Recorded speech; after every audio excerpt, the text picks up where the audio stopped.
سبحانہ و تعالیٰ فرما رہا ہے فوائل للمصلین، وائل ہے نمازوں کو، صرف نمازی نہیں۔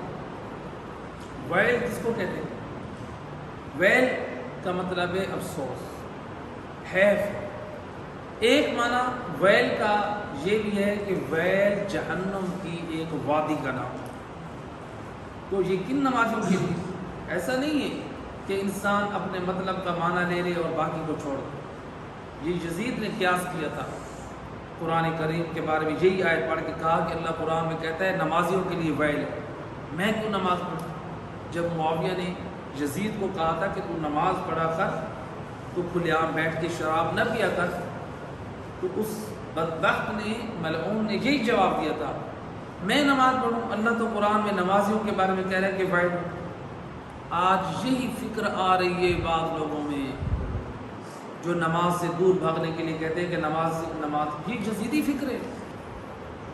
نماز تو وہ ہے جو دین کا ستون ہے۔ اگر نماز اتنی اہم نہ ہوتی تو امام حسین کربلا میں کیوں پڑھتے؟ آج ہمارا غم کا معیار ہو رہا ہے، لیکن کربلا میں اہل بیت کا معیار ذرا دیکھیں۔ ظہر کی نماز تک کم از کم 50 لاشیں گر چکی، 50 شہداء کے لاشیں کربلا میں موجود ہیں، جن کو امام حسین ابن علی خود اٹھا کر لے کر گئے تھے۔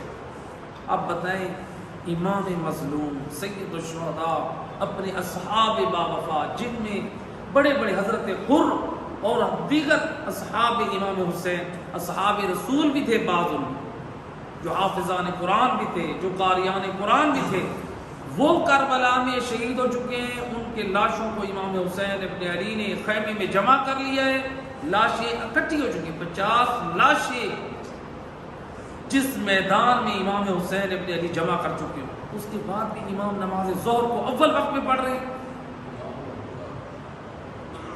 ہم دین کو زیادہ جانتے ہیں کہ امام حسین ابن علی جانتے ہیں۔ آج نماز کا وقت ہو جائے اور ہم نماز کو چھوڑ دیں اور کہیں کہ ہم تو بڑا کام کریں۔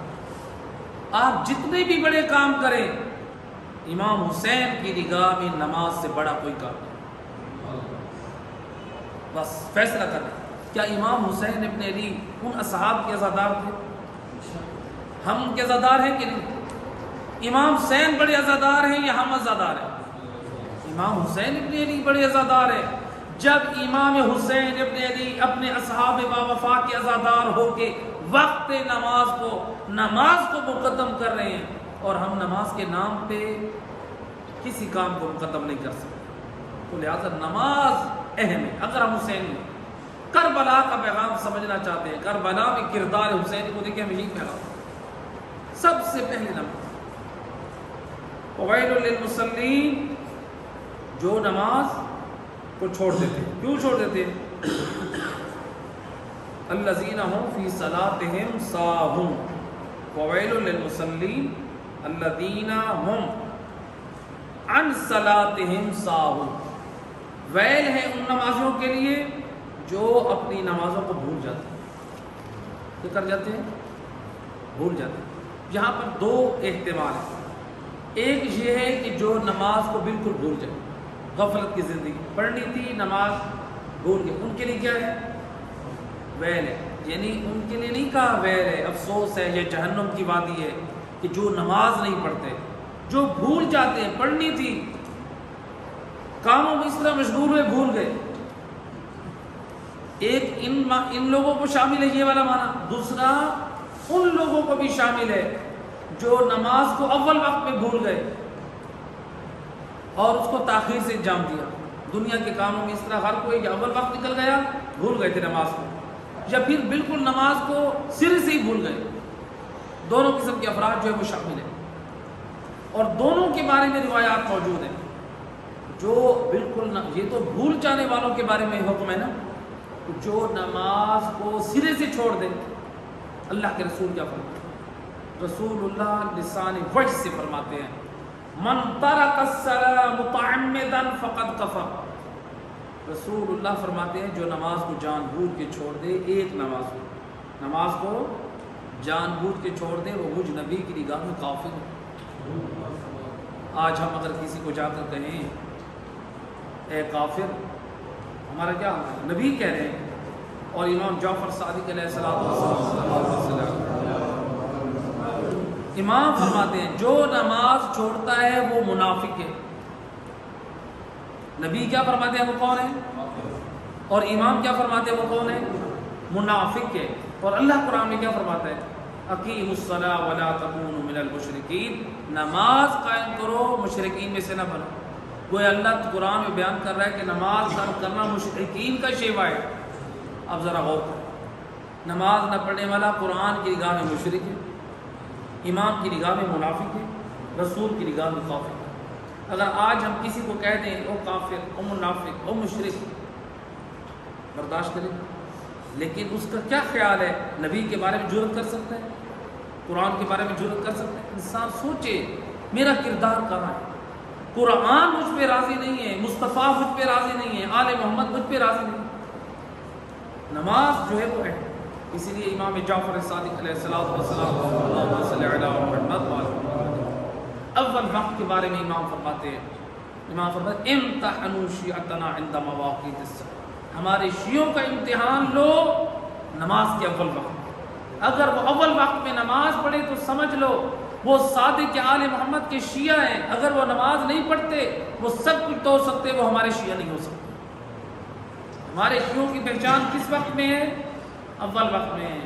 ہم نماز کو چھوڑ کر اور کاموں، ٹھیک ہے وہ ساری، آپ جتنے بھی، آپ قرآن بھی نہیں پڑھے، نماز کے اول وقت ہے، آپ قرآن بھی نہیں پڑھے، آپ نماز کو مقدم کریں، حالانکہ قرآن بھی اللہ کا کلام ہے کہ نہیں۔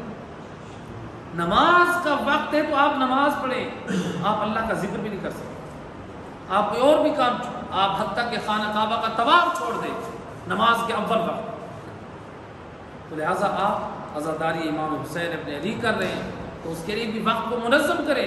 اس لیے آیت اللہ سیستانی فرماتے ہیں بانیان مجالس کی یہ ذمہ داری ہے کہ وہ مجالس عزا اور جلوسوں کو اس طرح منظم کریں کہ نماز کے اوقات اور عزاداری کے اوقات ٹکرانے نہ پائیں، تاکہ دنیا والوں کو یہ موقع نہ ملے، وہ یہ نہ کہیں کہ دیکھو یہ کیسے حسین والے ہیں کہ نماز جیسے فریضے کو بعد میں انجام دے رہے ہیں اور عزاداری کو پہلے انجام دے رہے ہیں۔ تو لہٰذا یعنی ہر عمل کا اپنا مقام، عزاداری کا کوئی ممکن نہیں۔ عزاداری یقیناً وہ بھی ہمارے ایمان کا ایک حصہ ہے۔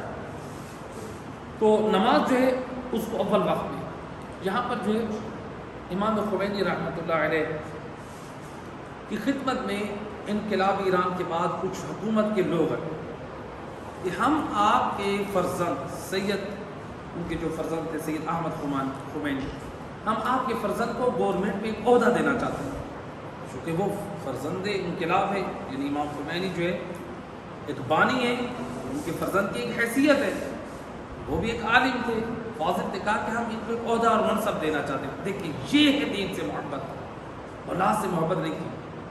کیا کہتے ہیں؟ کہتے ہیں آپ میرے بیٹے کو یہ منصب نہ دیں، اللہ، آپ میرے بیٹے کو یہ منصب، لوگ حیران پریشان ہو گئے، آپ کے بیٹے کو یہ منصب نہ دیں، کیا مسئلہ ہے، کیا وجہ ہے آخر؟ کہتے ہیں اس لیے میں نے دیکھا ہے کہ جب نماز کا اول وقت ہوتا ہے میرا بیٹا نماز کو تاخیر سے انجام دیتا ہے۔